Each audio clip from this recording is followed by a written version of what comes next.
On this week's episode of Ride the Lightning, the Tesla unofficial podcast, Tesla held its quarterly shareholder meeting, and as always, I've got a recap, highlights, and analysis from what CEO Elon Musk and the Tesla executive team had to say. Plus, Cybertruck test drives have begun, and more.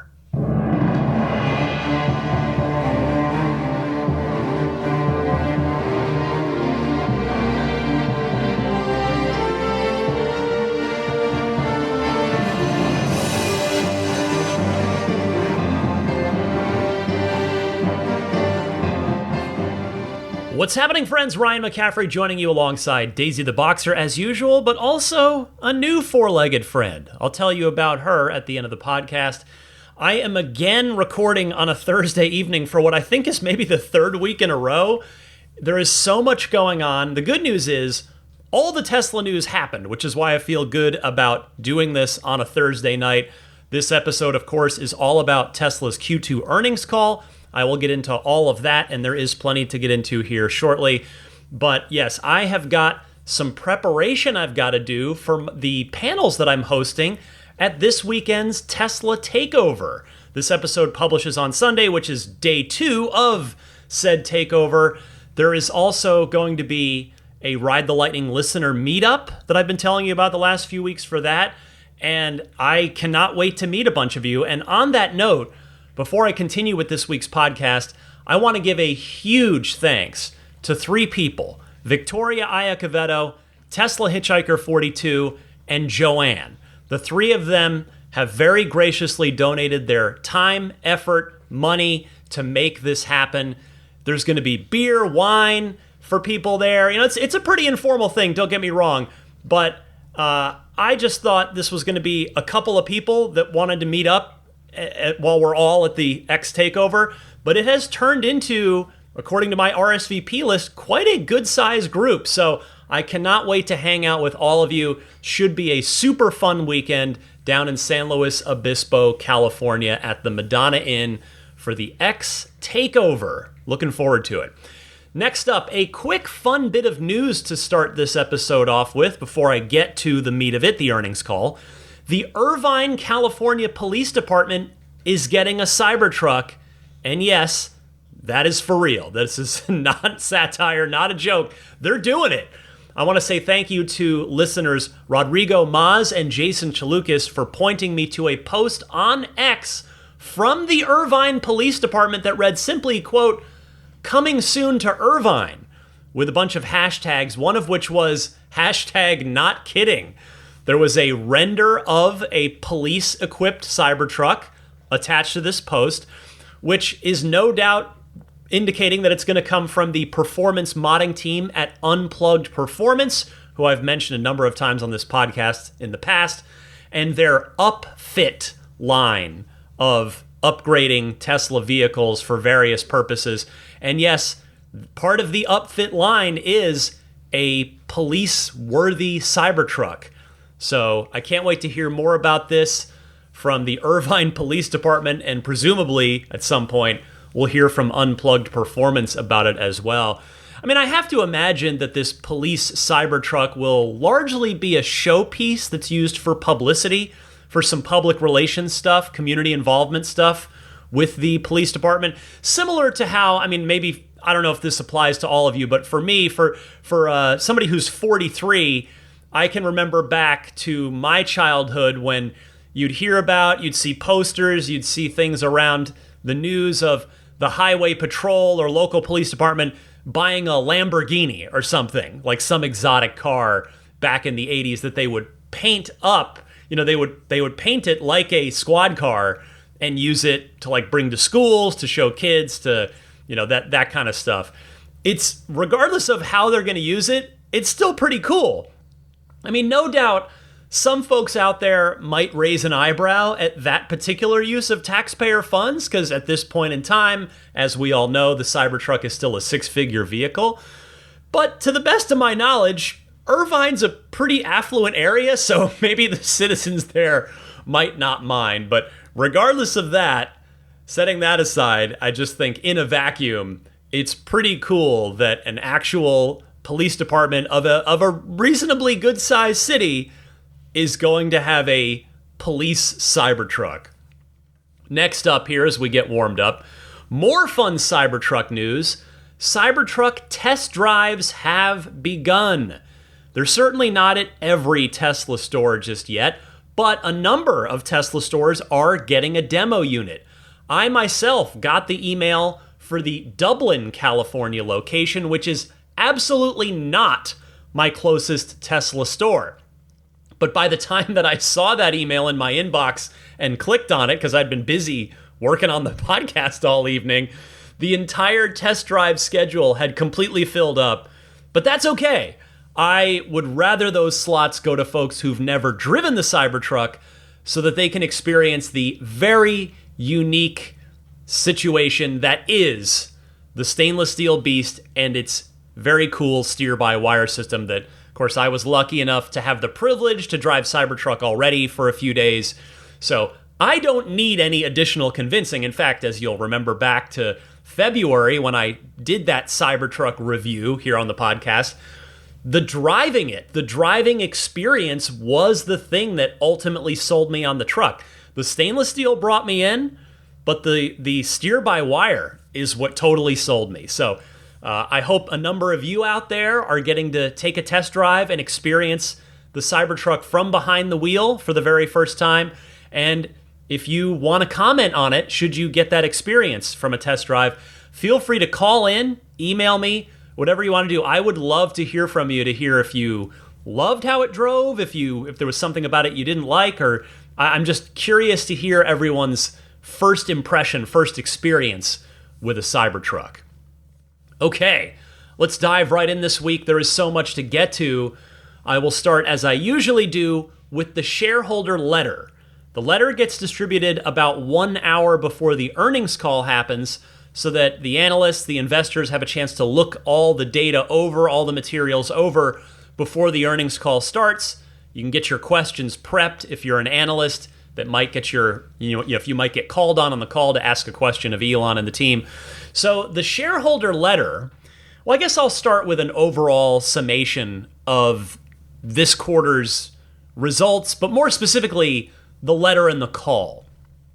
I would say, in my humble opinion, Q2 was a fairly boring one as far as Tesla news goes. Not the quarter, but the earnings call and the shareholder letter. Because unlike last quarter, where on the earnings call we learned that general production of Cybertruck was going to start in Q3, that was at the shareholder meeting, not the earnings call. But most of the time, the earnings calls yield a lot of news, like a lot of really interesting nuggets.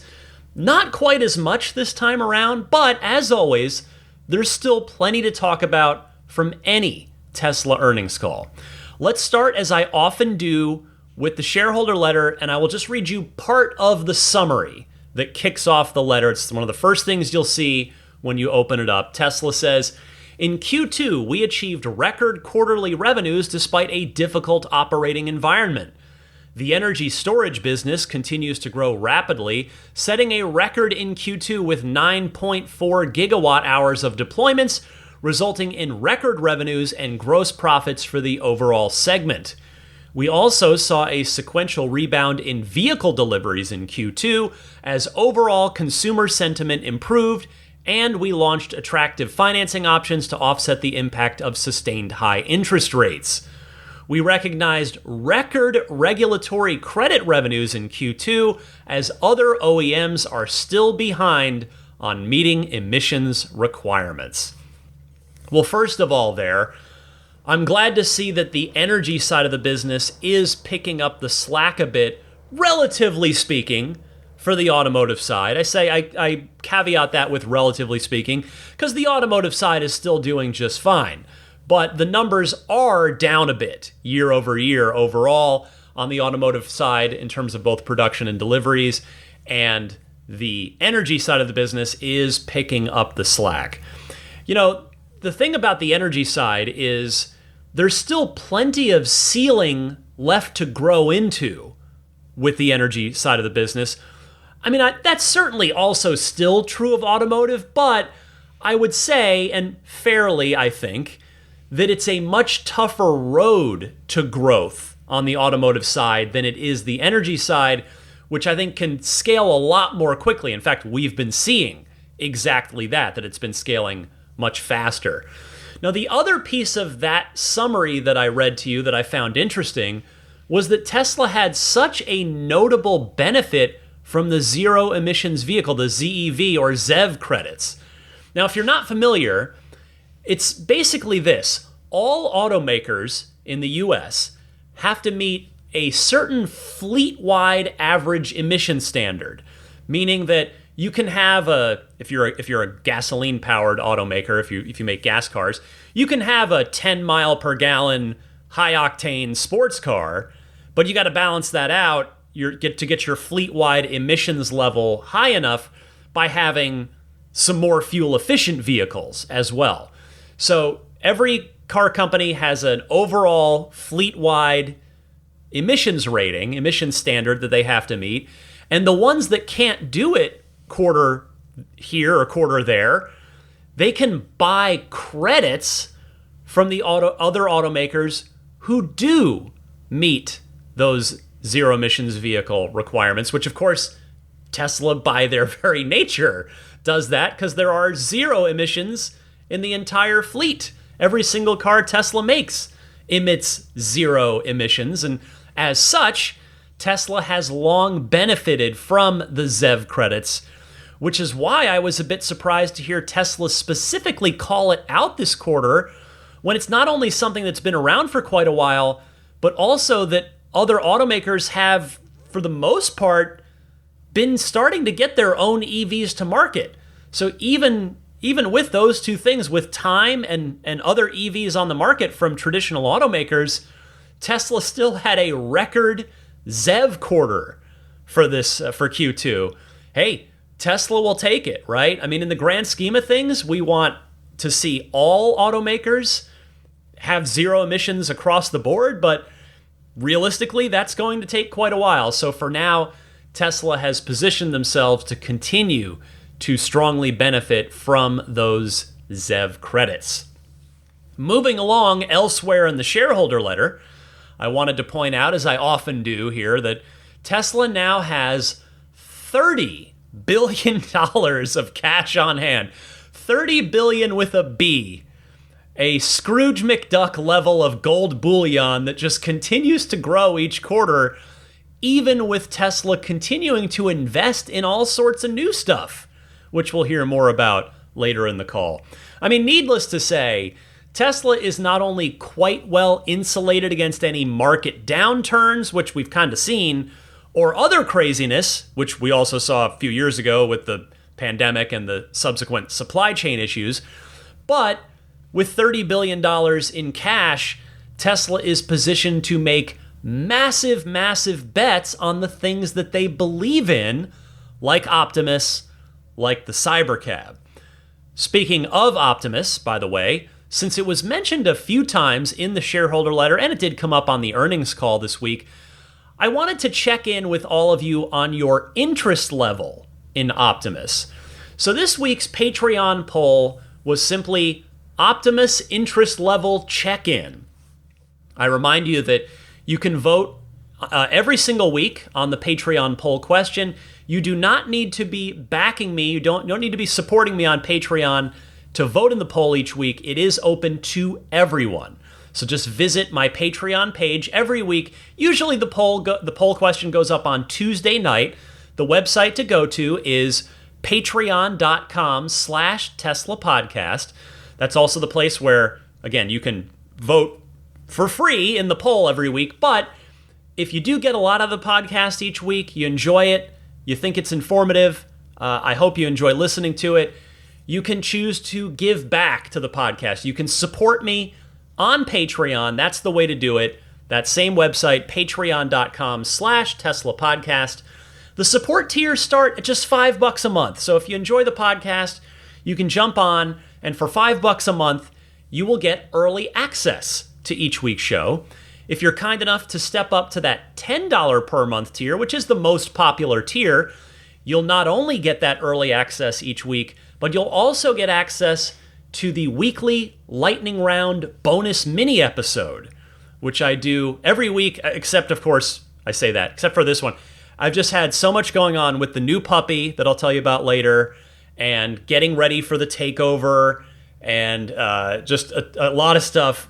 It's been just an absolutely insane week, plus busy at work. Sorry, I know I'm making excuses here, but I will get back to the lightning round next week, I promise you. However, you can still join that $10 per month tier right now, and there are 105 lightning round mini episodes in that back catalog waiting for you, plus every subsequent new one that I do. Anyway, the poll results from the Optimus interest level check-in.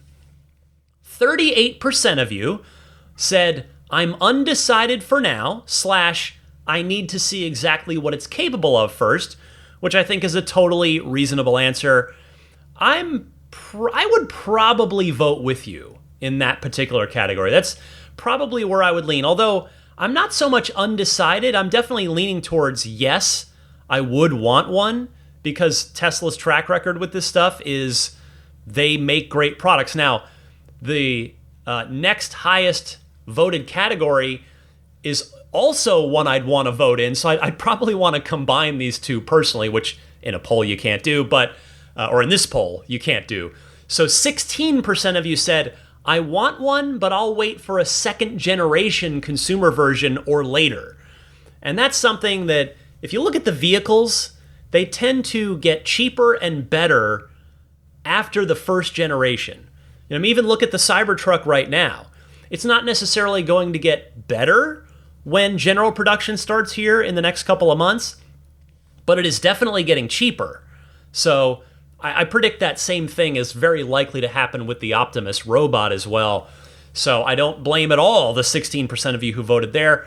Close behind, 14% of you said, I'm not interested in Optimus at any price. 12% said, I'd buy one for $15,000 to $20,000. 10% of you said, I'd buy one for $10,000 to $15,000. 7% of you said, I'd buy one for under $10,000. And 3% of you said, I want one at any price. So kind of an interesting across-the-board smattering of votes and poll results on that one. Thank you very much to everybody for taking the time to vote in this week's Patreon poll. A lot of votes in this one, actually, now that I look at it. Getting back to the shareholder letter. No notable changes this quarter in my favorite chart. You know what it is by now. It's the installed annual vehicle capacity chart. And this is the chart that lists all the regions, all the models of vehicles made in each of those regions, the production capacity in each of those regions, and the status of each of those vehicles. And it is the same as always. You've got California building 100,000 S's and X's, status, production, meaning it's in production. California building the 3 and the Y, capable of more than 550,000 a year, in production, of course. Shanghai makes the 3 and the Y at more than 950,000 units per year combined, of course, in production. Berlin only makes the Model Y for now, and their capacity is still 375,000. Texas makes the Model Y at to the tune of 250,000 per year. And Cybertruck still showing the same as it's been, which is the capacity of 125,000. Status is in production on Cybertruck. Nevada, the Tesla Semi, capacity is not yet listed. They show pilot production for the status there. In the various region, we have the next-gen platform that still says in development. And in the TBD region, we still have the Roadster listed as in development. So the Tesla Semi, should flip to production late this year or early 2026. So we should see a change to that in 1 quarter, maybe 2, well, I guess no, 2 quarters from now. Not the next quarterly earnings call, because that'll be for Q3, but the one after. So 2 more calls from now, we should hopefully see that one flip. 1 year from now. Man, I should have mentioned at the top of the podcast, I am exhausted. I have not gotten a lot of sleep the last couple nights because the puppy has to be crate trained, and that is not an easy process, or at least it often isn't. I guess some puppies just settle into it pretty easily. I remember Zelina not having much trouble, but Mina here, the name of our new service dog puppy from Canine Companions, it's been a rough first couple of nights, and I've been bearing the brunt of it while my wife and daughter sleep, because they've got other things that I'm kind of the dog guy in the house, so that's the mantle that I take on. Anyway, any flubs this episode, that is my legitimate excuse, is that I'm operating on very, very little sleep today. Anyhow, so yes, the Tesla Semi should flip to the status of production in about a year and a quarter from now, year and 2 quarters. And then the next gen platform should flip to tooling in a year or less. And then the Cybertruck will see its production capacity listing double from that 125,000 number in about a year. And then the Roadster, well, stay tuned for that one.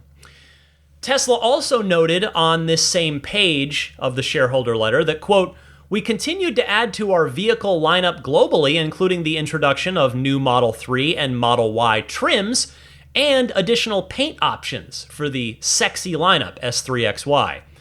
After a sequential decline in production in Q2, we expect a sequential increase in production in Q3."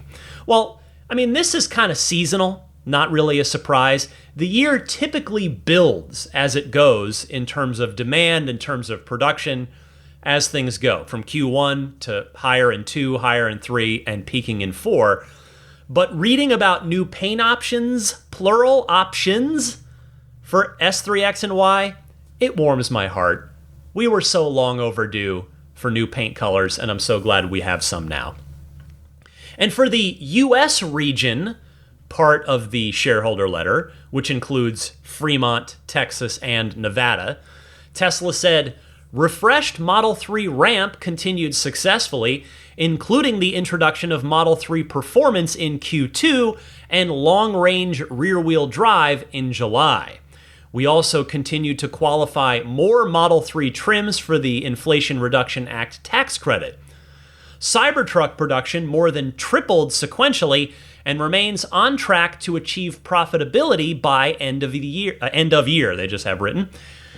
Preparation of Semi-Factory continues and is on track to begin production by end of 2025. Well, what I took note of here was Cybertruck achieving profitability by the end of the year. I have to think that it's probably not a coincidence that the end of the year is about the same time that the Foundation Series versions will stop and general production will begin. And as we all know, that's really what Foundation Series has been all about. It's Tesla trying to minimize the losses on those first builds of the truck, which are always the most expensive to produce. Under the battery, powertrain, and manufacturing section, the note from Tesla reads, in Q2, we produced over 50,000 more 4680... See, here I go again with the flubs. We produced over 50% more 4680 cells than in Q1 and continued to see cost improvements. In July, we entered validation of vehicle testing for our first prototype Cybertruck produced with in-house dry cathode 4680 cells, a major cost reduction milestone once ramped. Cost reduction across our product lineup remains a top priority. Well, I wonder if the performance of that dry cathode 4680 cell, be it energy density or energy capacity, is any better on those dry cathodes. I mean, maybe not, Tesla specifically says there that it's about cost reduction. So regardless, the introduction and ramp of those dry cathode 4680s is going to do something cool, and that is fulfill one of the original visions laid out at Battery Day from back in 2020. I think that's pretty cool. Took a lot of work to get here by a lot of hardworking folks at Tesla. Finally, the last thing in the shareholder letter before we get to the earnings call, I wanted to read you the product outlook at the end here. Plans for new vehicles, including more affordable models, remain on track for the start of production in the first half of 2025. These vehicles will utilize aspects of the next generation platform, as well as aspects of our current platforms, and will be able to be produced on the same manufacturing lines as our current vehicle lineup. This approach will result in achieving less cost reduction than previously expected, but enables us to prudently grow our vehicle volumes in a more CapEx-efficient manner during uncertain times. This should help us fully utilize our current expected maximum capacity of close to 3 million vehicles, enabling more than 50% growth over 2023 production before investing in new manufacturing lines. Our purpose-built robotaxi product will continue to pursue a revolutionary unboxed manufacturing strategy. So, first half of 2025 for the Model 2.5, as I continue to call it, meaning, if that holds, that the first deliveries of them might happen in less than a year from now? I mean, that would be pretty impressive and, quite frankly, a pleasant surprise. And then my other comment on this is about the new vehicles, including more affordable models. Specifically, the way that's phrased. So the way that's written, does that mean that the next-gen Roadster is finally included in this? Because, after all, if they just meant the Model 2.5 or other affordable vehicles, wouldn't they just write new, more affordable models instead of new vehicles including more affordable models?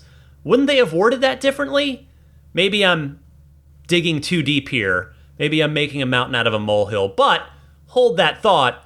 Let's get to the shareholder meeting now, starting as always with CEO Elon Musk's opening statement. This is just shy of 8 minutes long, so settle in and enjoy. So to recap, we saw large adoption acceleration in EVs, and then a bit of a hangover as others struggle to make compelling EVs. So there have been quite a few competing electric vehicles that have entered the market, and mostly they have not done well, but they have discounted their EVs very substantially, which has made it a bit more difficult for Tesla. We don't see this as a long-term issue, but really as fairly short-term. And we still obviously firmly believe that EVs are best for customers and that the world is headed for a fully electrified transport, not just of cars, but also of aircraft and boats. Despite many challenges, the Tesla team did a great job executing, and we did achieve record quarterly revenues. Energy storage deployments reached an all-time high in Q2, leading to record profits for the energy business. And we're investing in many future projects, including AI training and inference, and a great deal of infrastructure to support future products. We won't get too much into the product roadmap here because that is reserved for product announcement events. But we are on track to deliver a more affordable model in the first half of next year. Really, by far, the biggest differentiator for Tesla is autonomy. And in addition to that, we have scale economies, and we're the most efficient electric vehicle producer in the world. So, anyway. While others are pursuing different parts of the AI robotics stack, we are pursuing all of them. This allows for better cost control, more scale, quicker time to market, and a superior product. Applying not just to autonomous vehicles, but to autonomous humanoid robots like Optimus. Regarding full self-driving and robotaxi, we've made a lot of progress with full self-driving in Q2, and with version 12.5 beginning rollout, we think customers will experience a step change improvement in how well supervised full self-driving works. Version 12.5 has 5 times the parameters of 12.4 and we'll finally merge the highway and city stacks. So the highway stack is still, at this point, is pretty old. So often the issues people encounter are on the highway, but with 12.5, we finally merged the two stacks. I still find that most people actually don't know how good the system is. And I would encourage anyone to understand the system better to simply try it out and let the car drive you around. One of the things we're going to be doing just to make sure people actually understand the capabilities of the car is when delivering a new car and when picking up a car for service, to just show people how to use it and just drive them around the block. Once people use it at all, they tend to continue using it. So it's very compelling, and then this, I think, will be a massive demand driver. Even unsupervised full self-driving will be a massive demand driver. And as we increase the miles between intervention, it will transition from supervised full self-driving to unsupervised full self-driving, and we can unlock massive potential in the fleet. We postponed the sort of robotaxi or the sort of product unveil by a couple months, where it's shifted to 10/10, so the 10th of October. And this is because I wanted to make some important changes that I think would improve the vehicle, the sort of the robotaxi, the main thing that we're going to show, and we're also going to show off a couple of other things. So moving it back a few months allowed us to improve the robotaxi, as well as add in a couple other things for the product unveil.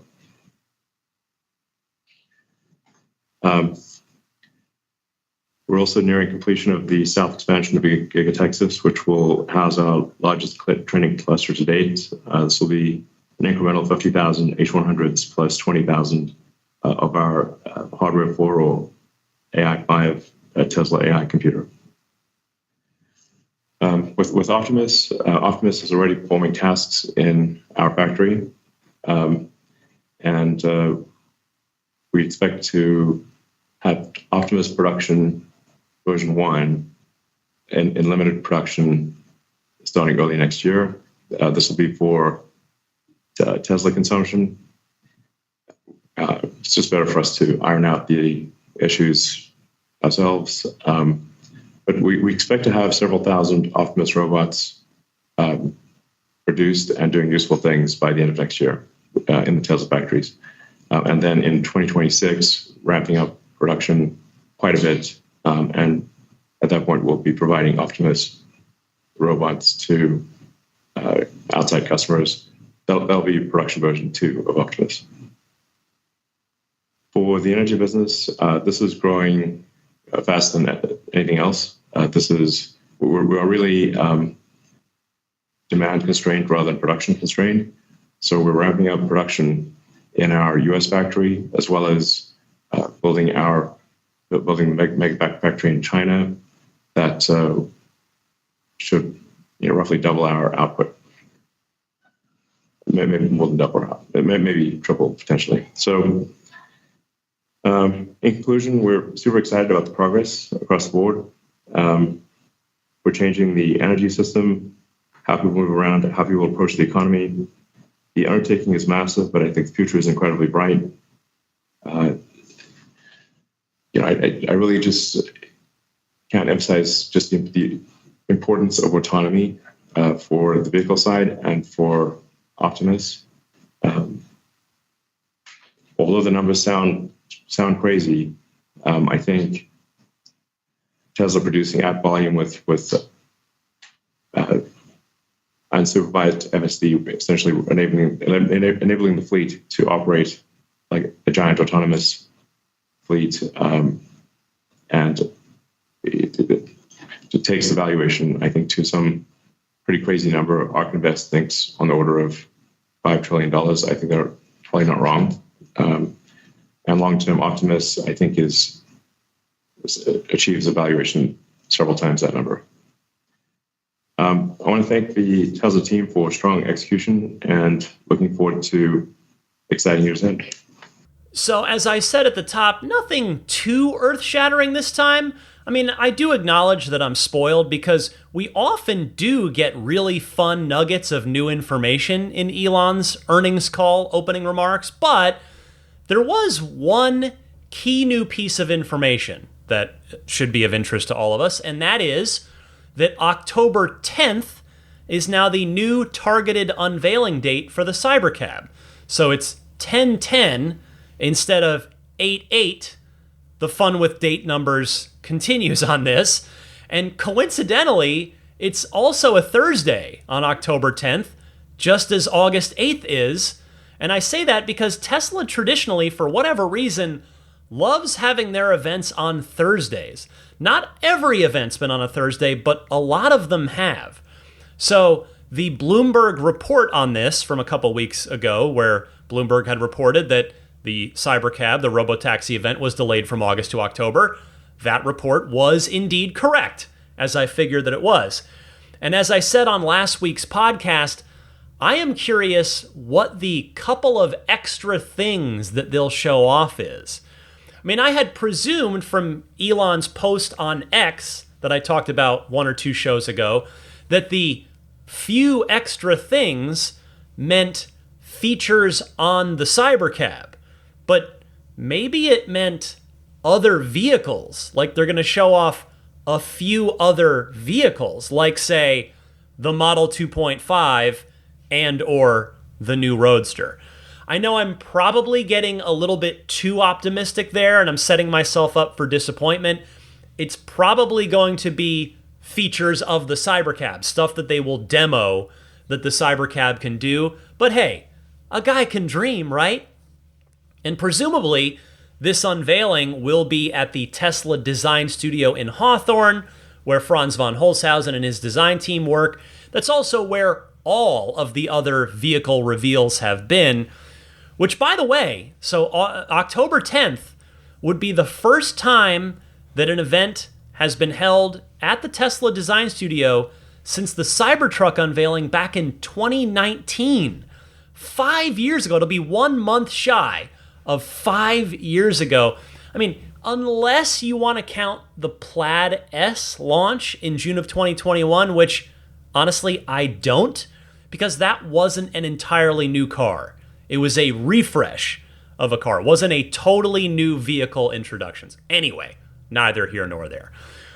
Next up, before I continue, I want to stop and mention a couple of friends of the podcast. I will start with your chance to win a Tesla. The clock is ticking on this. There is not a ton of time left to win a Tesla, including a Cybertruck, or $50,000 cash. So you've got your choice if you win of any of the 5 Teslas or $50,000 cash. This is the 10th annual Tesla raffle from Chesed Chicago. It has returned. I talked about this last year. I've been talking about it again the last few weeks because this is a great opportunity to win a Tesla for a great cause. The proceeds from the raffle, once again, go to Chesed Chicago, a nonprofit organization dedicated to helping families in crisis. They're funding 80 plus programs and services right now. Their goal is helping families get back on their feet by offering goods and services like food, furniture, job placement, navigating government funding, and much more. So for your chance to win, because I really seriously want one of my listeners to win this. I would love for one of you to win the raffle here. For your chance to win, head to ccraffle.com. That's CCRAFFLE. ccraffle.com, where you can get $25 off of 2 tickets by using the promo code RTL. Tickets are limited. Only 9,999 will be sold, thus guaranteeing that you have a decent chance to win. Get your tickets today, ccraffle.com.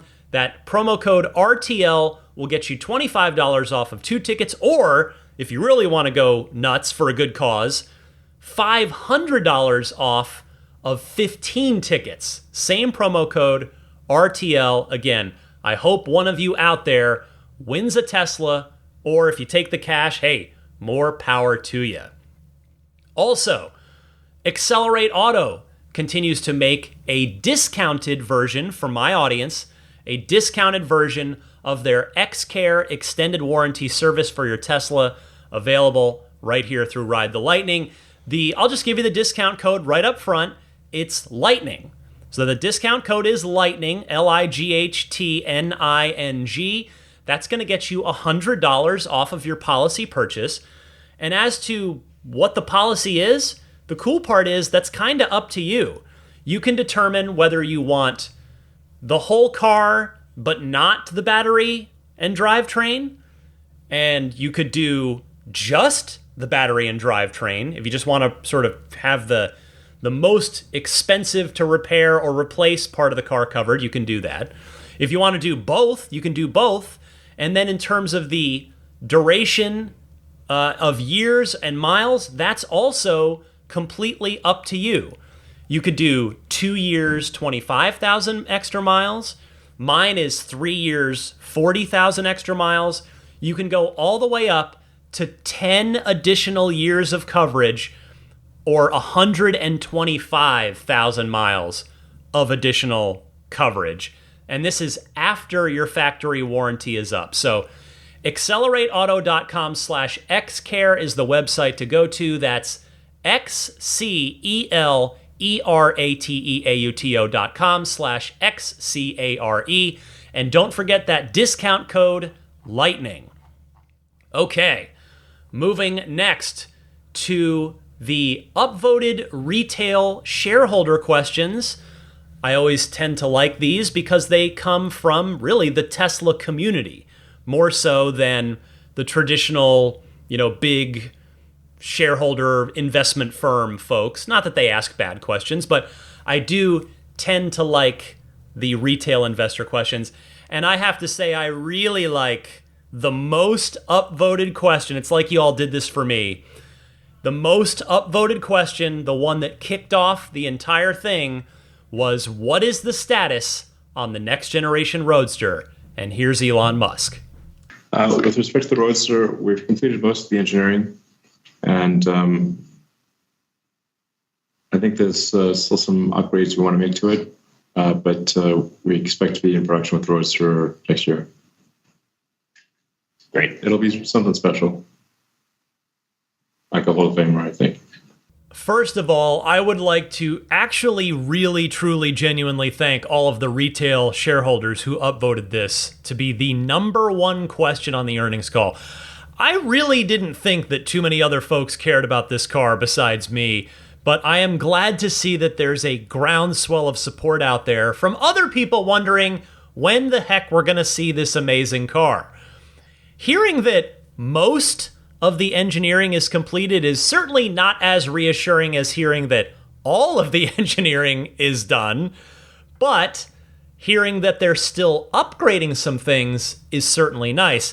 Although eventually, if they're really going to build this thing, they are going to have to draw a line in the sand, freeze the design, freeze the engineering, lest they get stuck in a feature creep that never ends. I mean, this car is already arguably the Duke Nukem Forever of cars, and longtime video game players out there know that reference, but in short, Duke Nukem Forever, or DNF, as the acronym came to very strangely, appropriately be, was a very highly anticipated video game sequel that famously took forever to get done.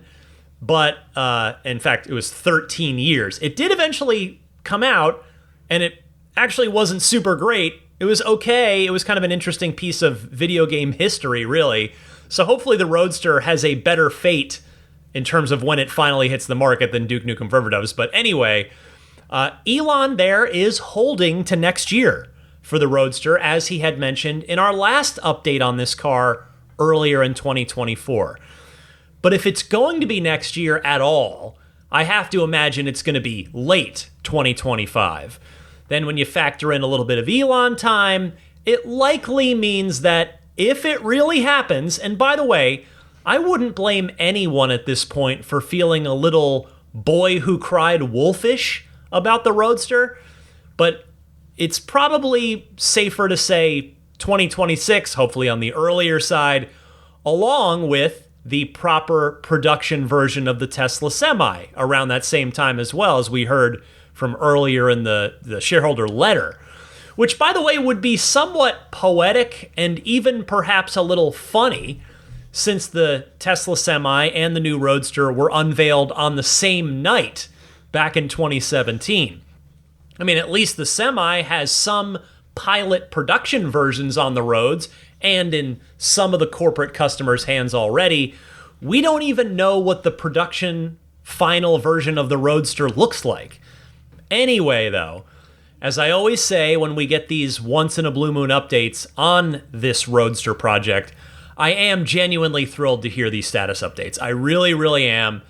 And it's a bonus that they're good updates, because it'd really hurt if this question got upvoted and asked on the call and Elon said, yeah, we're having trouble getting it to where we want to be, or worse, if he'd said something like, yeah, we're canceling that and just going to refund the deposits of everybody who has a reservation. Thankfully, we are in a much better place than that at this point with the next generation Tesla Roadster. Next up, when will robotaxi rides commence? I guess that's really just a question of when do I expect when can we do unsupervised full self-driving? It's difficult. Obviously, my predictions on this have been overly optimistic in the past. So, based on the current trend, it seems as though we should get miles between interventions to be high enough that it should be far enough in excess of humans that you could do unsupervised possibly by the end of this year. I would be shocked if we cannot do it next year. So next year seems highly probable to me based on point simply plus the points of the curve of miles between intervention. That trend exceeds humans for sure next year. So, yeah. I appreciate that Elon caught himself before he started to speak there, realizing and acknowledging that his predictions in this particular department have, shall we say, not yet stuck. And then he went right ahead and, well, he gave a prediction anyway. So, like with the Roadster, I would not begrudge anyone if they kind of felt like Charlie Brown trying to kick the football with Lucy holding it, with Elon being Lucy in this case. But one of these days, he is finally going to be right. And that day is coming sooner rather than later. Next up, a quarterly staple, one of the most upvoted questions every single quarter, and I'm always happy to see it. What is the status of the 4680 battery cell production ramp? 4680 production ramped strongly in Q2, delivering 51% more cells than Q1, while reducing COGS significantly. We currently produce more than 1,400 Cybertrucks of 4680 cells per week, and we'll continue to ramp output as we drive costs down further towards the cost parity target we set for the end of the year. We've built our first validation Cybertruck with dry cathode process made on our mass production equipment, which is a huge technical milestone, and we're super proud of that. We're on track for production launch with dry cathode in Q4, and this will enable cell costs to be significantly below available alternatives, which was the original goal of the 4680 program. I want to confess up front that I didn't know who that guy was. I still don't know who that guy is. Presumably, he's the Drew Baglino replacement, but they don't give names of the people on the call at the start of the call or introduce anyone when they're giving an answer. So eventually we'll figure out who that guy is, but clearly the new battery guru at Tesla. So responding to what he said, 51% more cells quarter over quarter. That is incredible progress. And it's also cool to hear a nice contextual number, which is they're at 1,400 Cybertrucks worth of cells per week. Remember, too, that nowadays the Cybertruck is the only vehicle using the 4680 cells. So every 4680 Tesla is building is going into the Cybertruck. Hopefully that means Tesla is building that many actual trucks per week too, or maybe it's just below it. So I think it's reasonable to say that Tesla is probably building around 1,300, maybe 1,350-ish trucks per week, which is good progress. You know, we're heading towards 2,500 per week by the end of the calendar year, but being around, 1,300 or so per week right now, that is great. As for the dry cathode cell, I know I talked about that earlier, but it appears Tesla is now on the verge of delivering a very big goal that they had laid out 4 years ago at Battery Day.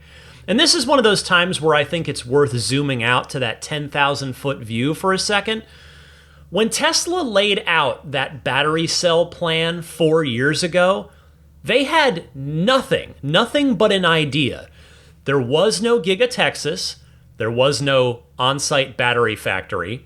There was no 4680 cell at all that physically existed, let alone one that was made using a dry cathode process that Tesla had talked about at Battery Day. So once again, Tesla has made the impossible into reality. It's just that, as usual, it took longer than they said it would. I mean, what does Elon like to say? I feel like we've heard it before. Something on the order of, and I'm paraphrasing here, we make the impossible into the merely late. Something like that. I wonder, by the way, if the general production Cybertrucks will all be built with the dry cathode cells. Since it is a cost reduction device, Tesla's probably counting on that in order to sell the Cybertruck at the $80,000 MSRP for the dual motor version and still make a reasonable margin on each truck.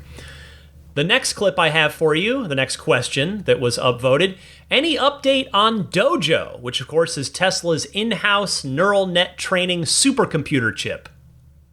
Yeah, so Dojo, I should preface this by saying I'm incredibly impressed by NVIDIA's execution and the capability of their hardware. And what we are seeing is that the demand for NVIDIA hardware is so high that it's often difficult to get the GPUs.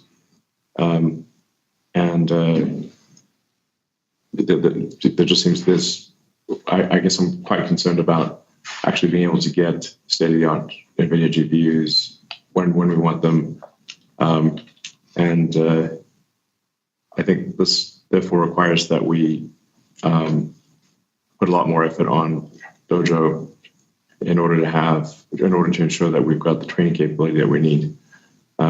So we are going to double down on Dojo, and we do see a path to being competitive with NVIDIA with Dojo. And I think we kind of have no choice because the demand for NVIDIA is so high, and it's obviously their obligation essentially to raise the price of GPUs to whatever the market will bear, which is very high. So I think we've really got to make Dojo work, and we will. This isn't the first time that Elon has shown very clear admiration and respect for NVIDIA, and it's, in my experience, pretty rare that he publicly does that for another tech company. But money talks, and so Tesla will move ahead with Dojo rather than pay the high market rate for NVIDIA's GPU clusters. Or at least, not that they're not going to buy any NVIDIAs, they're just not going to rely solely on NVIDIA. They are going to move ahead, double down, as you heard Elon say, double down on Dojo and work on that themselves to make sure that they have everything they need. Again, this comes back to that Scrooge McDuck pile of cash. $30 billion, Tesla can quite literally afford to double down on the Dojo themselves. Next up was a question about advertising and where Tesla stands on that particular subject now. We are doing some advertising. So, yeah, want to say something? Yeah, I'll say something. Our fundamental belief is that we need to be providing the best products at a reasonable price to the consumers. Just to give you a fact, in US alone in Q2, over 2/3 of our deliveries were to people who had never owned a Tesla before, and which is encouraging. We've spent money on advertising and other awareness programs, and we have adjusted our strategy. We're not saying no to advertising, but this is a dynamic play, and we know that we have not exhausted all our options, and therefore plan to keep adjusting in the later half of this year as well. You had the CFO jumping in there as well. I can't say I'm surprised that 2/3 of Teslas are sold to first-time Tesla buyers, because we are still in the relatively early part of the EV adoption curve. Even with me as I'm actually this weekend is my 6-year anniversary of taking delivery of my Model 3. So plenty of you out there have had your Tesla 5-6 years. Some of you that are S and X owners go back 7, 8, 9, 10 years at this point. But we are still in the relatively early phase of EV adoption. And with the $7,500 federal tax credit back on the menu for all but the base Model 3, it's making the Tesla lineup more affordable and thus allowing more people to get their first Tesla. And my guess would be that at least 80% of those 2/3 of buyers being first-timers, I would bet that 80% of those folks are getting the Model Y. The rest are probably mostly Model 3 and some S and X kind of sprinkled in, probably in a low single-digit percentage of that 2/3 of folks that are buying their first Tesla. I mean, the S and X are amazing. As I've said before, I think the Plaid Model S is the best overall vehicle in the world. I will stand by that. I mean, sure, there's like the Lucid Air Sapphire that has more range and even better performance, but it doesn't have a charging network to plug into that's really worth anything, and it's $250,000. The Model S Plaid, I still think, all around checks more boxes than any other car on Earth does. And so, anyway, you guys know how I feel about the Plaid Model S.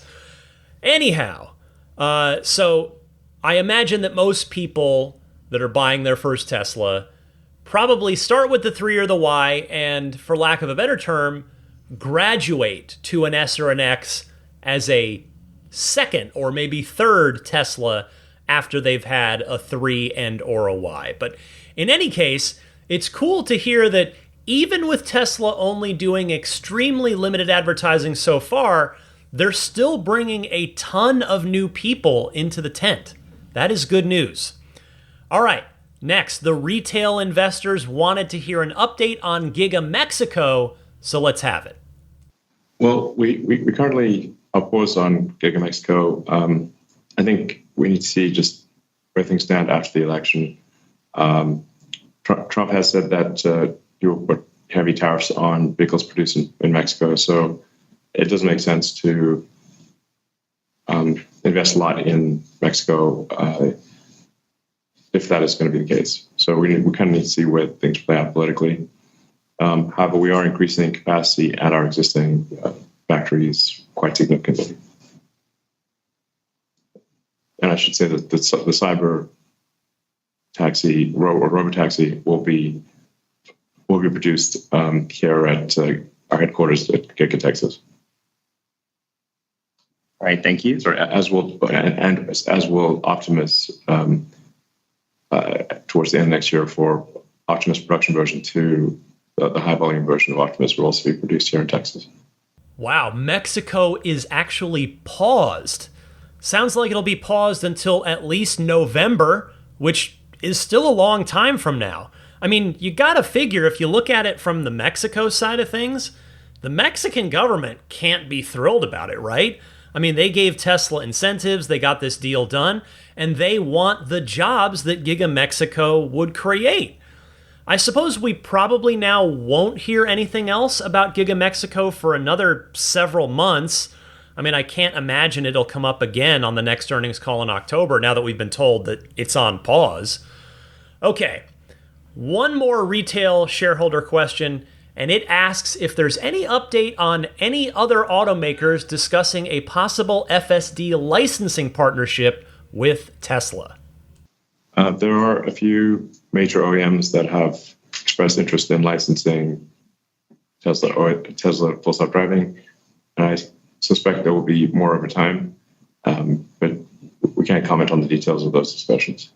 Well, not much of an answer there, but I figured you'd want to hear it anyway, so that's why I played the clip. I'm having a tough time thinking about who the few might be. I mean, Rivian has its own autopilot-like thing going on, but maybe they would use the recent Volkswagen investment to fast forward their driver assistance effort. I mean, after all, their cars already have all of the cameras and an always connected cellular radio. They just need the FSD computer and the software integration. Ford's got Blue Cruise, but would they be able to set their egos aside and dump their own product that they'd invested in and built from scratch if they felt like they were lagging way behind Tesla, which they probably are if you compare head to head? I mean, Mercedes maybe? You know, they've got that supposed level 3 system, but it's so limited that it's not really usable in day-to-day general situations. You've got to have very specific conditions for that one. I mean, GM, I doubt it. They're in pretty deep with Cruise. So color me curious as to who the OEM automakers that Tesla's talking to might be. Okay, that is the last of the retail shareholder questions. Now we move on to the analyst questions, the institutional investors, starting with what we might expect from the vehicles, plural, that were mentioned in the shareholder letter, as I pointed out earlier in this podcast as well. I don't want to get into the details of product announcements, and we have to be careful of the Osborne effect here. So, if you start announcing some great thing, it affects our near-term sales. We're going to make great products in the future, just like we have in the past. End of story. You know, young Elon probably would have answered this question, but older, wiser Elon knows better for exactly the reason he states, the Osborne effect. But it does sound like we'll see the Model 2.5, whatever it is, most likely a small crossover SUV, meaning a compact crossover SUV, soon enough. All right, next analyst question. Will auto revenue fall below 50% of the company's overall revenue? Yeah, I mean, as I've said a few times, I think the long-term value of Optimus will exceed that of everything else at Tesla combined. So it's simply, if you simply consider the usefulness, utility of a humanoid robot that can do pretty much anything you ask of it, I think everyone on Earth is going to want one. There's 8 billion people on Earth, so that's 8 billion right there. Then you've got all of the industrial uses, which is probably at least as much, if not way more. So I suspect that the long-term demand for general-purpose humanoid robots is in excess of 20 billion units. And Tesla has the most advanced humanoid robot in the world, and is also very good at manufacturing, which these other companies are not. And we've got a lot of experience with the most experience with the world leaders in real-world AI. So we have all of the ingredients. I think we're unique in having all of the ingredients necessary for large-scale, high-utility, generalized humanoid robots. But that's why, my rough estimate long-term is in accordance with the ARK Invest analysis of, a market cap of on the order of $5 trillion for maybe more for autonomous transport. And it's several times that number for general purpose humanoid robots. At that point, I'm not sure what money even means. But, in the benign AI scenario, we're headed for an age of abundance where there is no shortage of goods and services. Anyone can have pretty much anything they want. It's a very wild future we're headed for. Again, I choose to look at a bold statement like what Elon just made this way. If he is even half right about his 20 billion humanoid robot market size prediction, that's still 10 billion humanoid robots, with Tesla being the best positioned, for the reasons that he just mentioned there, to be the leader in that new technology / if you want to call it home appliance sector. So that's pretty cool to me to think about. Next up, let's get an update on the timing for FSD Computer 3, aka Hardware 5, aka AI 5, and whether the entire fleet might use distributed compute. Yeah, distributed compute. That seems like a pretty obvious thing to do.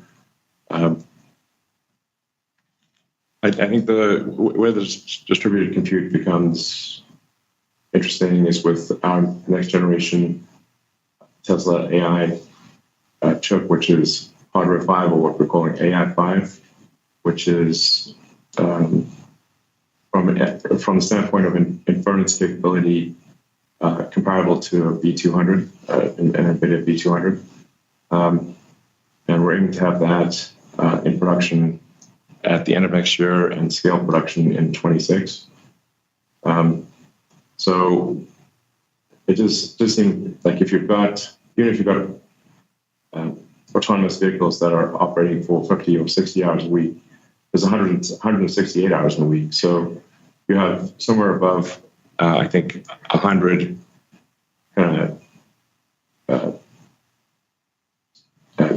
neural net computing. I think we need a better word than GPU, because GPU means graphics processing unit. So there's 100 hours plus per week of AI inference compute from the fleet, from the vehicles, and probably some percentage from the humanoid robots, that it would make sense to do distributed inference. And if there's a fleet of, at some point, 100 million vehicles with AI 5 and beyond, because you have AI 6 and 7 and whatnot, and there may be billions of humanoid robots, that is just a staggering amount of inference compute that could be used for general purpose computing. It doesn't have to be used for the humanoid robot or for the car. So I think that's a pretty obvious thing to say, like, well, it's more useful than having to do nothing. If AI 5 is debuting at the end of next year, and the next-gen Roadster goes into production at the end of next year, it would stand to reason that every single new Roadster will use AI 5, although I'm not sure how many Roadster owners are going to be in any great hurry to have their supercar drive itself. The whole fun of a car like that is driving it yourself rather than having it drive you, although I suppose the sheer novelty of the idea of a supercar driving itself is kind of fun. So anyway, random thought that occurred to me on that. Next up is a good question about licensing FSD to OEMs. We all know how much slower that legacy automakers move compared to Tesla.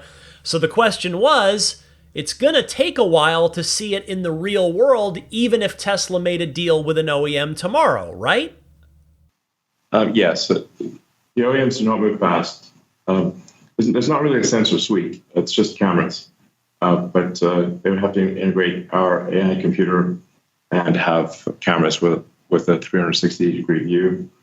And at least the gateway, like what talks to the internet and communicates with the Tesla system, with that, you need kind of a gateway computer too. So it's really a gateway computer with cellular and Wi-Fi connectivity, the Tesla AI computer, and 7 cameras, or enough cameras to get a 360-degree view. But this will, given the speed at which the auto industry moves, it would be several years before you would see this in volume. Several years probably sounds about right, unless it's Rivian. I would bet that Rivian could move quicker since they're the most Tesla-like, so far as I can tell, in both how they're built and how they operate. They're kind of that lean, mean Tesla, almost startup style. The point is, though, that Tesla stands to have quite a head start on the autonomy race once they are able to get a true, unsupervised self-driving software stack done and out to the fleet. They're going to be in miles ahead, figuratively and literally speaking, miles ahead of the competition. Speaking of which, an analyst asked next about what specific regulations Tesla might be watching out for in order to get the Cybercab, the robotaxi, approved, and whether or not the Cybercab might be geofenced at first, kind of like Waymo in terms of where it's able to operate. I mean, our solution is a generalized solution, unlike what everybody else has. If you see it like Waymo and whatnot, they have a very localized solution that requires high density mapping. It's quite fragile. So, their ability to expand rapidly is limited. Our solution is a general solution that works anywhere. It would even work on a different Earth. So if you rendered a new Earth, it would work on a new Earth. So there's capability. I think in our experience, once we demonstrate that something is safe enough or significantly safer than human, we find that regulators are supportive of deployment of that capability. It's difficult to argue with if you've got a large number of, if you've got billions of miles that show that in the future unsupervised FSD is safer than human. What regulator could really stand in the way of that? They're morally obligated to approve. So I don't think regulatory approval will be a limiting factor. I should also say that the self-driving capabilities that are deployed outside of North America are far behind that in North America. So with version 12.5 and maybe 12.6, but pretty soon we will ask for regulatory approval of the Tesla supervised FSD in Europe, China, and other countries. And I think we're likely to receive that before the end of the year. If you are a Tesla owner outside of North America, especially those of you who have already paid for FSD and you're outside of North America, and believe me, I've heard from plenty of you over the last number of months, this is the news you've been waiting for. It is a light at the end of the tunnel for getting to use FSD in your country. Pending, of course, the regulatory approval in your country. But this is no doubt a ray of optimism shining through the dark clouds of FSD regulatory nonsense, shining down through those clouds and onto you. Here's hoping that perhaps by maybe this year, the end of this year, you'll finally be able to have your Tesla drive you around in Europe or elsewhere. So, next clip, let's stay on the robotaxi here with a question about how Tesla thinks about deploying the robotaxi once it goes into production. Now, this would just be the Tesla network. You just literally open the Tesla app and summon a car, and we send a car to pick you up and take you somewhere. We'll have a fleet that's, I don't know, on the order of 7 million that are capable of autonomy soon. In the years to come, it'll be over 10 million, then over 20 million. This is an immense scale. And the car is able to operate 24/7, unlike the human driver. So the capability to, there's this basically instant scale with a software update. And now this is for a customer-owned fleet. So you can think of that as being a bit like Airbnb. You can choose to allow your car to be used by the fleet, or cancel that and bring it back. It can be used by the fleet all the time. It can be used by the fleet some of the time, and then Tesla would share in the revenue with the customer.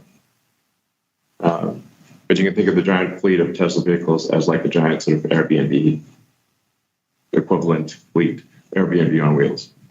Then in addition, we would make some number of cars for Tesla that would just be owned by Tesla and be added to the fleet. I guess that would be a bit more like Uber. But this would all be the Tesla network. And there's an important clause we've put in every Tesla purchase, which is that the Tesla vehicles can only be used in the Tesla fleet. They cannot be used by a third party for autonomy. Well, this answers my previous question. I guess I'd call it more of an assumption than a question, that Tesla will own a fleet of cybercabs itself, similar to how it will own a bunch of Optimus robots for in-house use and Tesla semis for in-house use as well. Now, it's interesting that if I interpreted that last bit correctly, that true level 5 driverless, inputless FSD will only work in the Tesla network, and you won't be able to use it with Uber or Lyft or anything else. I guess it makes sense for Tesla to do that, both from obviously the economic perspective, but probably also a perception one as well. They want people to think of the Tesla network as the place to go to for a reliable, cool, driverless ride versus an Uber or a Lyft. I mean, heck, it could even be that Tesla's thinking about potential legal/liability reasons too, of making sure that their driverless cars are only in their own network versus putting that vehicle in another company's network. All right, the last question, the last clip that I have for you, it was a good question. And the question was, wouldn't Tesla lose a lot of support if the $7,500 IRA tax credit went away? Meaning, if the way this question was positioned was phrased, if U.S. government leadership changed next year and the Inflation Reduction Act, the tax credit, was wiped away, wouldn't that cost Tesla a lot of sales, basically, a lot of customer support? Here's Elon's response to that. I guess that there would be like some impact, but I think it would be devastating for our competitors, but and it would hurt Tesla slightly. But long term, probably actually helps Tesla. It would be my guess. But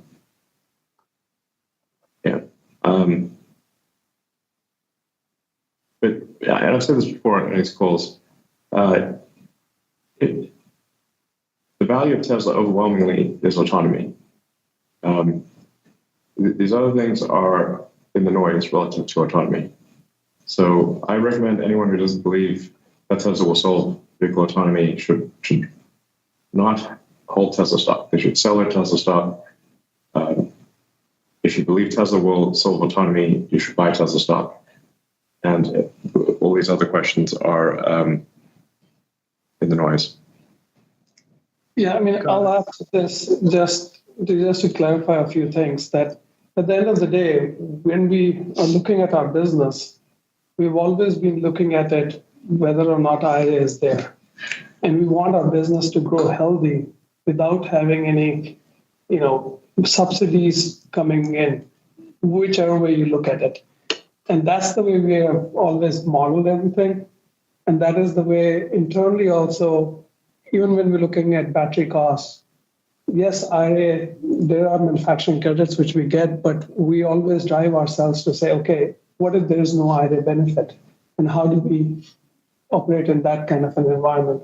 And like Elon said, we definitely have a big advantage as compared to our competition on that front. We've delivered it, and you can see it in the numbers over the years. So there is, you cannot ignore the fundamental sides of the business. And then on top of it, once you add autonomy to it, like Elon said, it becomes meaningless to even think about the short term. Well, I have to flat out disagree with Elon on this one. His response there, respectfully speaking, just doesn't square with the oft-repeated goal by Elon himself of making the cars as affordable as possible in order to advance the transition to sustainable energy. It just doesn't square with that. And in my humble opinion, his answer only really makes sense at all if all fuel subsidies went away. So oil subsidies too is what I'm getting at there. Oil and gas subsidies, which, let's be realistic, that is not happening no matter who is leading the government. If only EV subsidies go away, which is what would hypothetically be on the table here in an administration change, the entire EV movement will be negatively affected. So, okay, I agree with Elon saying that their competitors would be negatively affected, but Tesla will absolutely be negatively affected too. Let's think about it this way. If the tax credit really didn't do anything for Tesla, if it was really a minimal impact like Elon suggests there, then why did Tesla just reintroduce the Model 3 long-range rear-wheel drive that effectively, in my estimation and humble opinion, replaces the LFP battery base Model 3 to qualify for the tax credit? Introducing the long-range rear-wheel drive version makes no sense if the tax credit's no big deal. And I, for one, hope that no matter what happens politically this year, next year, that the Inflation Reduction Act and the EV tax credit remain in place for the foreseeable future, because it is helping to advance the transition to sustainable transport. It is helping Tesla's very core mission statement, and I just don't see how it doesn't. I mean, it absolutely does. We have seen it. I mean, we now have a $35,000 Model 3 that's amazing, that probably the bulk of buyers qualify for. So we are getting to that point where it becomes indisputable that you should, in terms of a pure economic proposition, you should buy an electric vehicle instead of a gas vehicle. The Model 2.5 is going to push that further. But yeah, I'm in pretty strong disagreement with Elon on that one. I think it would be awful for the entire EV movement, including Tesla, if the Inflation Reduction Act, if the $7,500 federal tax credit went away. So I hope that that does not happen. All right, that is it for this quarter's earnings call and shareholder letter. I hope you enjoyed that recap and analysis and enjoyed listening to those highlights. I am out of time for the Ride the Lightning hotline, which is pretty well par for the course with the earnings call episodes. I mean, we're already past like an hour and 20 minutes at this point, so I do want to be respectful of your time. But if you have a Tesla question, comment, or discussion topic, you want to respond to something from the earnings call or something that I said in response to the earnings call, feel free to give me a call anytime. There are two easy ways to call in. Either use your smartphone's built-in voice recording software, record your question, and please try to keep it to 90 seconds or less so that I can get to as many people each week as possible. And then email that file to me at my Tesla email address, which is teslapodcast@gmail.com. Alternatively, you can just actually call in and leave a message on the Ride the Lightning hotline. You can do that anytime, day or night. It's a toll-free number, and that number is 1-888-989-8752. Again, that's 1-888-989-TSLA. Thank you to lifeonrecord.com for kindly and continually providing that Ride the Lightning hotline. I'm not quite done yet, though. I'm going to tell you about my new puppy news, my ongoing journey with canine companions and being a volunteer puppy raiser there. I've also got your pro tip of the week and more coming up right after this. Hi, this is Franz von Holzhausen, and you're listening to Ride the Lightning with Ryan McCaffrey, the Tesla unofficial podcast. Welcome to the What's Going On With Me and or My Car corner of the podcast. I'll just talk for a minute here about the service dog situation in the house. So as I've been mentioning, Zelina graduated. I got to go to the ceremony last Friday and meet her new family and the boy she's going to be helping live a more independent life. And, you kind of think about what it's going to be like of, I'm going to meet this family and Zelina's going to be a service dog that really helps them out. But actually experiencing it and meeting these people, they're just incredible. It's an incredible family. I'm so grateful to have been a small part of Zelina's journey to them because, I just kind of set her on I kind of push the boat off the dock, right? I didn't really sail it for too much. That credit goes to the professional trainers at Canine Companions. But I'm so glad that my family and I did this. Do we miss Zelina tremendously? Absolutely. There's no, our hearts were invested in it. It can't not be. But when you get to meet that family and see Zelina as a graduate and the finished product and see what she's going to mean to them, it really was just an amazing experience. And I'll just say selfishly, getting to see Zelina again for the first time since we turned her back in February, so it had been over 5 months. It was, the video, I had one of the Canine Companions folks film it when they bring the dog out. And you can see that on my Instagram, which is, if you want to follow me there, just look it up, DMC_Ryan. And it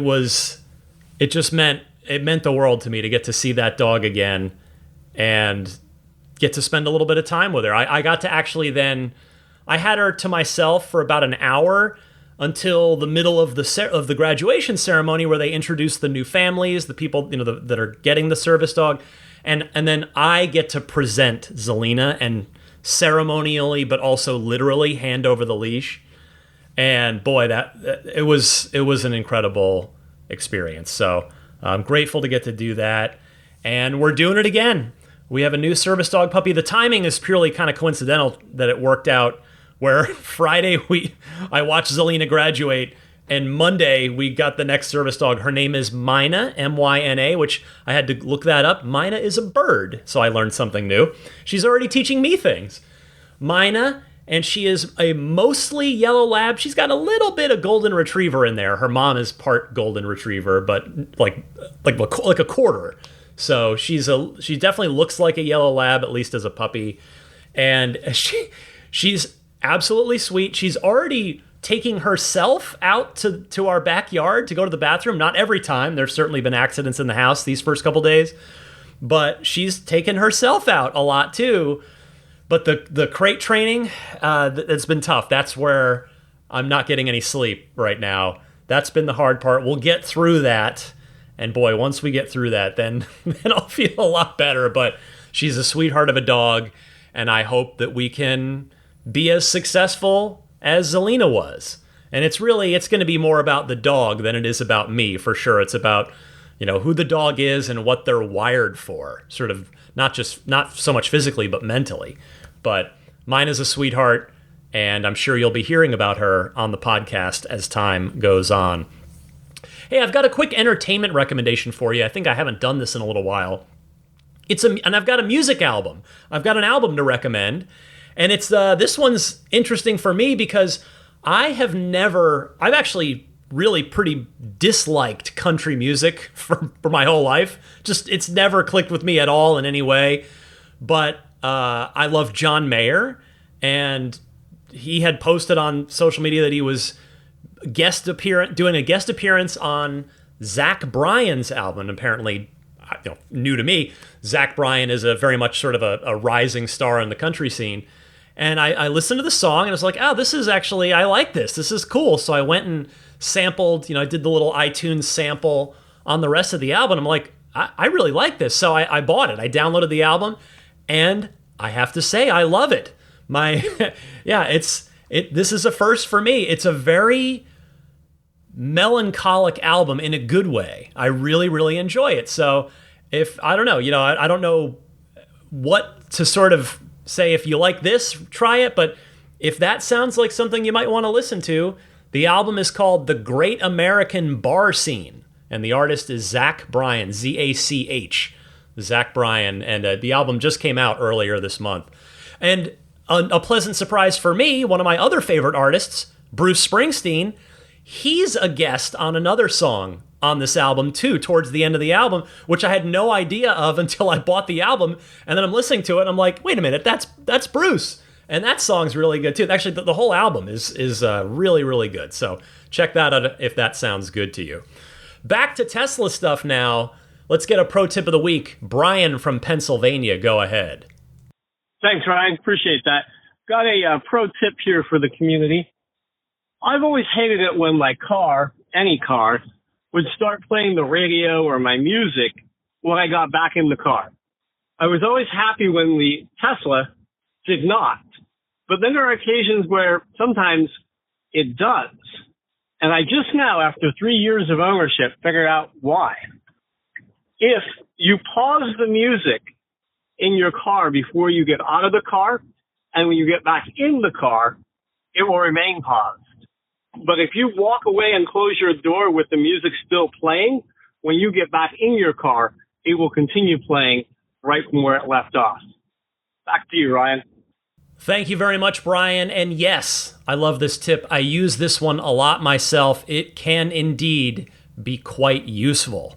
If anybody else out there has a good Tesla pro tip of the week that you'd like to share with me and your fellow Tesla owners and enthusiasts, you know how to send it in. It's the same way that you send in the regular Ride the Lightning hotline calls, which I gave you the instructions for just a few minutes ago, so refer back to that. Before I get going, I know I'm already past the 90-minute mark here. I want to mention some friends of Ride the Lightning that hopefully can be of use to you sooner or later, or both. I'll start with abstractocean.com. They make a ton of great aftermarket accessories. For all 5 Teslas, I'm going to do my customary every now and again, just go to the website right now and see what they've got. So let's see, under best sellers for everything, there is a super hydrophobic camera cover for the Model 3 and the Model Y that starts at $25. There is a premium Model 3 refreshed mud flap for the Highland, presumably there. You've got full-color animated center console LED light strips for the 3 and the Y. It's kind of cool. Those are $85 on sale from $100. The thing I usually mention, the ultra-premium tempered glass screen protectors for the 3 and the Y, $50. And what else is a big seller? Multicolor front and rear footwell lights for the Model 3 and the Model Y. It's a whole kit for $100. So there's just and that's just totally scratching the surface. Like, not even joking. I could keep scrolling and scrolling and scrolling, and this could be a 30-minute plug, and we're not going to do that. So check them out, abstractocean.com. Click on whichever Tesla you have at the top there, and it'll show you all the products available for your Tesla. Throw everything you like into the online shopping cart, and then when you get to checkout, use the coupon code RTLPodcast to get 15% off of your first order. Again, that coupon code RTLPodcast, all one word, no spaces in that. Next up, the Snap Plate and the newer Snap Plate Plus, available for S3, X, and Y. You can get it at everyamp.com/RTL. There's also a discount by using the coupon code RTL on top of that. And this, of course, is the front license plate bracket that I recommend if you either want or are legally required to have a front license plate on your car.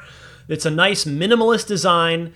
It is going to look like it's barely there, and it'll go on safely and securely. But if you want to take it off, it's going to leave nothing behind. Unlike the automotive adhesive tape thing, front plate bracket that Tesla will give you with your car. So I don't recommend using that. I do recommend using the Snap Plate or the newer, stronger Snap Plate Plus. Both are the signature minimalist aesthetic, blends in really nicely with the front of the car, and both are made from recycled, made in the USA plastics with stainless steel reinforcements. So again, get yours at everyamp.com/RTL and use the coupon code RTL for a discount. If you're thinking about solar for your home or business, or both, keep budgetsafesolar.com on your short list. I've been enjoying the summer here in terms of solar power generation. Been loading up, sending a ton of juice back to the grid, which will earn me credits, and I will redeem those credits in the wintertime when the sun won't generate everything we need for the car and for the house. I've been super happy with my Budget Safe Solar setup, so don't forget to just keep them in mind. Keep them on your short list. They do also offer home battery storage as part of your solar installation, should you want that. And yes, that includes the new Tesla Powerwall 3. So head on over to budgetsafesolar.com, and if you do proceed with a solar installation, I kindly ask that you use the referral code RTL. Immaculate Reflections here in the greater San Francisco Bay Area. If you want your car looking its best, take it to Immaculate Reflections. I speak from experience here. I stand by Immaculate Reflections as both a customer and as a friend of the owner there, Jeff, who's also the master detailer. Incredibly talented and an incredibly kind and generous human being. He extends a nice little discount to Ride the Lightning listeners. So if you contact him, which you can do through the website, which is irdetailing.com, when you reach out through there, mention that you're a Ride the Lightning listener, and any service that you booked in, you'll be gifted that very kind Ride the Lightning listener discount. Maybe you're doing ceramic coating. Maybe you're doing paint protection film on some or all of the car. Maybe you're doing paint correction to get that finish looking as good as it possibly can.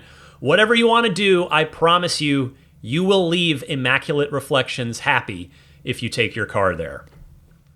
My Patreon, I mentioned it a little earlier in the podcast, but that is the way, again, that you can choose to support this podcast if you like. And my hope is that at some point, and maybe this is the week, if you've been listening for a while, my hope is that I earn your support. I know it is given, but it must first be earned.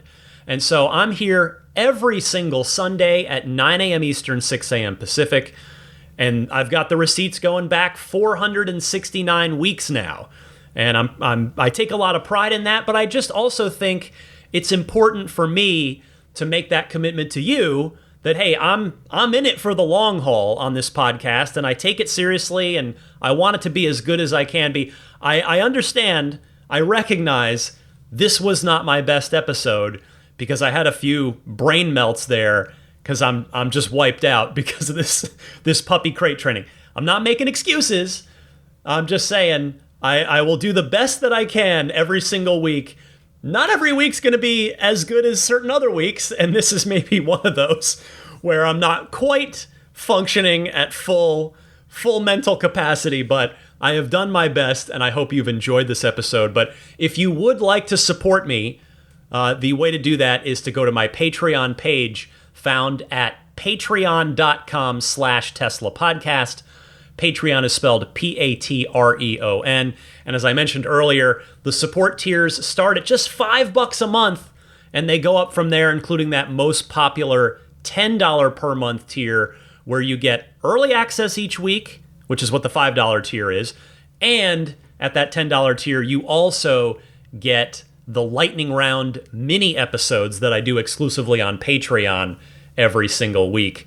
So check all that out at patreon.com/Tesla Podcast. I'd be humbled and grateful if you would consider supporting me. You can follow/subscribe to this podcast on any of the major podcast services. It's free, and the reason to do that is that you will be notified with a push notification anytime a new episode is released, which, of course, with this show is every Sunday at 9 a.m. Eastern, 6 a.m. Pacific. But whether you're on Apple Podcasts, TuneIn, Spotify, YouTube Podcasts, just search Ride the Lightning Tesla Podcast. You should find me pretty easily. Just click the follow or subscribe button, whatever that service calls it, and you're good to go. Statistically, most of you listen from Apple Podcasts, and the nice part about that is that we now have a native Apple Podcasts app in our Teslas. So it's easy to find this podcast right in your car if you prefer to listen to it in the car, and it's easy to subscribe and listen to it in your car as well. You can follow me on X and or on Instagram. I have the same username on both, and that username again is DMC_Ryan. You can email me anytime at teslapodcast@gmail.com. And before I go, I want to say hello and thank you to those top tier Patreon backers. I'll start with the top tier, the Roadster in Space tier backers.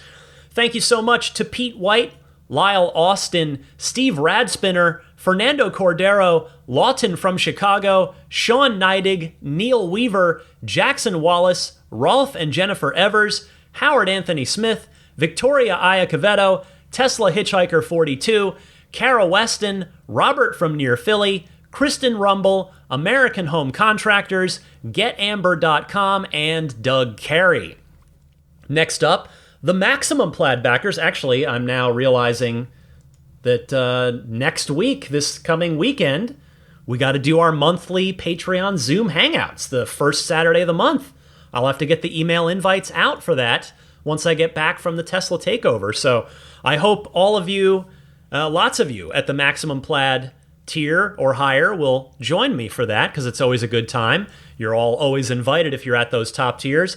So those Maximum Plaid backers are Jonathan Wales, Cameron Clark, Daniel Grummer, Seth Capello, Nick and Tony, the Galpin family, Ryan from New York City, Darren Nickel, Kaz Barnes, Brett Libano, Patrick Wisniewski, Gil Cabrera, Todd Badger, Joe Edgel, Kevin Yank, the Tesla Owners Club of San Joaquin Valley, Michael Williams, Will Stedman, Justin Perez, Jeremy Harris, Chris Beach, Tom Mills, Corey O'Donnell, Aaron, John Cody, Joel Sapp, Paul Casarino, Richard Corley, Chris Osborne, KB, Adam Lavoie, ContactOneCallCenter.com, Jason Chalukas, Travis Krenzel, Bruce Otterstein, Tom Behan, Josh Pennington, John from Cream Ridge, New Jersey, Dustin Hart, Michael Gallo, Derek Finley, Charles Clement, Rav,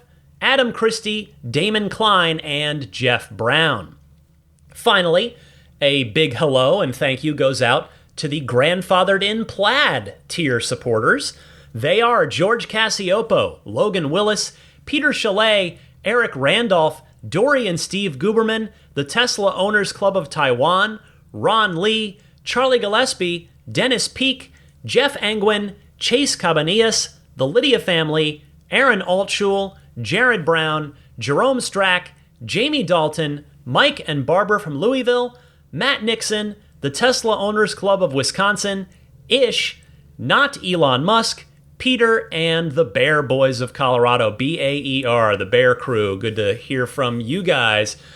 All right, that's it. It's been a long one. I won't dilly-dally here at the end. This is episode 469. I'm recording this just before the X takeover.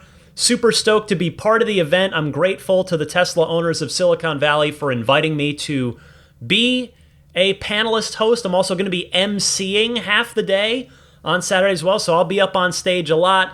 Looking forward to meeting a bunch of you at the Ride the Lightning Listener Meetup.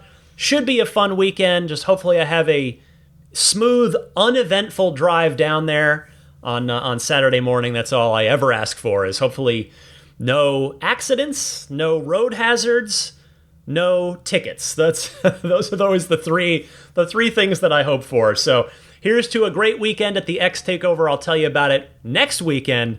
In the meantime, happy electric motoring, and I will see you next week. And some of you I'll see sooner than that.